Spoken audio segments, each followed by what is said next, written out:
depo Pertamina yang sudah ada sebelumnya dan sudah dilengkapi dengan buffer zone, kemudian buffer zone-nya dijarah oleh warga, Pertaminanya akan dipindahkan. Ini pemikiran kebalik, logika yang ngawur. Sama juga ngawurnya dengan orang-orang PKS yang menyalahkan Basuki Cahayapurnama.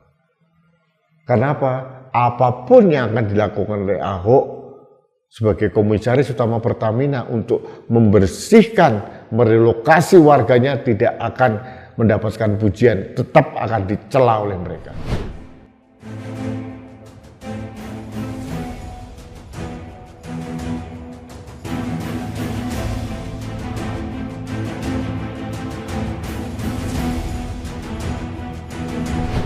Halo sahabat Indonesia, kita bertemu kembali dalam Opini Rudy.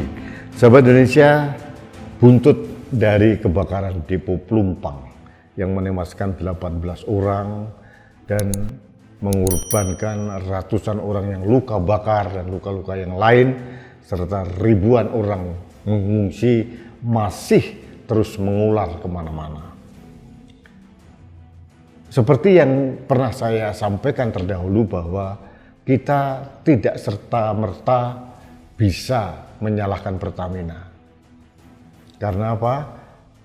Karena tanah milik Pertamina yang sudah dikosongkan sebagai buffer zone sudah dijarah oleh warga dan itu sudah dilegalisasi oleh Gubernur Jakarta waktu itu Anies Baswedan. Ada kontrak politik untuk memilih Anies Baswedan sehingga Anies akhirnya menunaikan janjinya memberikan IIMB kepada warga setempat. Dan ini menurut saya adalah keputusan yang sangat ilegal dan brutal dari seorang gubernur yang akhirnya mencelakakan rakyatnya sendiri. Sahabat Indonesia, ternyata pembelaan kepada Anies Baswedan ada juga orang-orang koplak yang mempunyai pemikiran tidak objektif. Lahir dari wakil ketua fraksi PKS di DPR. Dia mengatakan bahwa yang seharusnya dicopot adalah Direktur Utama Pertamina dan Komisaris Utama Pertamina Basuki Cahayapurnama. Saya yakin arah utamanya adalah BTP atau Ahok atau Basuki Cahayapurnama. Dendam kepada tudingan-tudingan kepada Anies Baswedan yang saat ini menjadi jagoan dari PKS. Jadi tuduhan ini yang ngawur aja. Ahok menjadi komisaris Pertamina kapan? Pada saat buffer zone di depo Pelumpang itu sudah dihuni oleh warga-warga ilegal yang dilegalkan oleh Anies Baswedan. Ada berapa ribu rumah di sana. Kalau itu digusur oleh Pertamina, pasti juga PKS atau orang kelompok-kelompok yang berotak sesat itu akan menyalahkan Pertamina juga. Dianggap tidak pro warga, dianggap tidak berkemanusiaan, dianggap tindakan biadab dan sebagainya. Pasti akan disalahkan. Padahal harusnya mereka introspeksi diri, mau objektif bahwa yang salah itu adalah jagoan PKS yang bernama Anies Baswedan. Ini dicoba ditutupi oleh kelompok-kelompok PKS. Sahabat Indonesia, apa yang kita ambil dari perpolitikan tidak objektif seperti ini? PKS dari dulu memang begitu. PKS itu adalah partai yang luar biasa, mempunyai kemampuan menyaru kemana-mana. Bisa menyelusup di mana-mana. Nah, yang terjadi sekarang ini mereka kebakaran jenggot karena jagoannya diserang habis-habisan. Dan menurut saya layak untuk diserang. Kenapa? Sampai detik ini sudah lebih dari seminggu atau 7 hari kebakaran itu terjadi, belum ada satu ucapan pun duka cita dari seorang Anies Baswedan. Apalagi permintaan maaf. Tidak ada pengakuan bersalah dari Anies Baswedan yang didukung oleh PKS itu. Jadi menurut saya tuduhan kepada Ahok adalah tuduhan yang sia-sia, tuduhan pencitraan yang tidak akan mendapatkan realisasi. Erick Thohir sebagai Menteri Negara BUMN juga harus berani menjawab tuduhan PKS. Jadi sahabat Indonesia, jangan kita berpikir terbalik.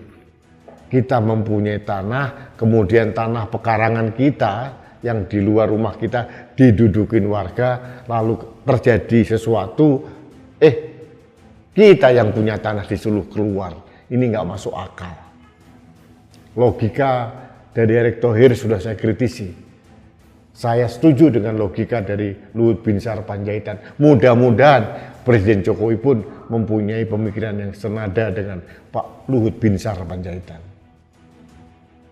Sahabat Indonesia, kembali pada serangan PKS kepada Ahok atau Basuki Cahayapurnama, ini sudah kita duga, sudah pasti akan ada pembelaan-pembelaan, termasuk dari beberapa orang tokoh Nasdem, juga membela Anies Baswedan.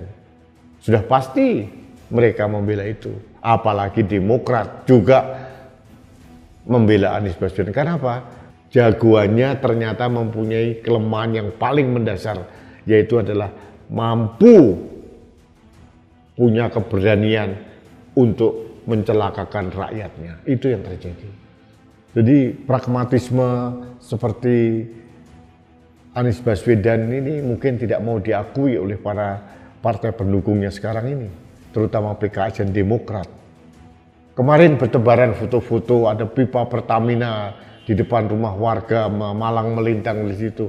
Pertanyaannya, pipa-pipa itu sudah ada sebelumnya. Sebelum warga itu ada di situ, Pertamina sudah membangun instalasi pipa. Memang konyol memang bahwa Gubernur DKI Jakarta waktu itu yang bernama Anies Baswedan membiarkan untuk memberikan IMB sehingga warga di sana berpesta pora menjadi penjara yang dilegalkan. Jujur saya marah pada arogansi komunal dari kelompok-kelompok yang sengaja menjarah yang bukan haknya, kemudian menekan kelompoknya untuk membuat perjanjian politik akan mendukung, tapi tolong tanah kami di IMB-kan. Ini transaksional politik yang sangat menjijikkan, dan akhirnya kelompok-kelompok orang yang melakukan kontrak politik dengan Anies Baswedan kena batunya. Sahabat Indonesia, saya berharap 18 orang nyawa warga yang meninggal akibat kebakaran di Pelumpang tanggal 3 Maret 2023 yang lalu itu tidak sia-sia. Pengorbanan mereka harus minimal membuat kita kembali ke nalar dan akal sehat. Jangan sampai mempunyai logika kebalik. Depo Pertamina yang sudah ada sebelumnya dan sudah dilengkapi dengan buffer zone, kemudian buffer zone-nya dijarah oleh warga, Pertaminanya akan dipindahkan. Ini pemikiran kebalik, logika yang ngawur. Sama juga ngawurnya dengan orang-orang PKS yang menyalahkan Basuki Cahayapurnama. Karena apa? Apapun yang akan dilakukan oleh Ahok sebagai komisaris utama Pertamina untuk membersihkan, merelokasi warganya tidak akan mendapatkan pujian, tetap akan dicela oleh mereka. Padahal ide dari Ahok luar biasa. Warga direlokasi dan ditempatkan di rumah susun yang gratis seumur hidup. Ini ide cemerlang.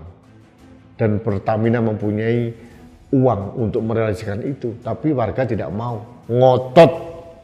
Karpe dewe. Sudah jelas maling, tanah dijarah, kemudian mendapatkan pengakuan legalisasi dari Anies Baswedan, tetap ngotot bertahan di situ, dan ternyata sekarang beberapa orang diantaranya menjadi korban. Ini pengorbanan yang menurut saya tragis dari ambisi orang-orang tertentu di Pelumpang yang menguasai dan menjarah buffer zone depo Pelumpang di Jakarta Utara. Jadi terkait dengan tuduhan atau permintaan dari wakil ketua fraksi PKS di DPR, abaikan saja Pak Erick. Karena mereka mempunyai kepentingan hanya sekedar untuk membersihkan, membentengi, melindungi, membela diri jagoan yang sudah diagung-agungkan namanya Anies Baswedan. Jangan sampai kita mempersalahkan orang yang tidak bersalah, tapi membenarkan orang yang jelas-jelas salah. Ini harus kita rawat akal sehat ini supaya kita tidak tersesatkan di kemudian hari. Baik sahabat Indonesia, kita bertemu kembali dalam Opini Rudi selanjutnya. Salam satu Indonesia, salam Pancasila. Saya Rudi SK.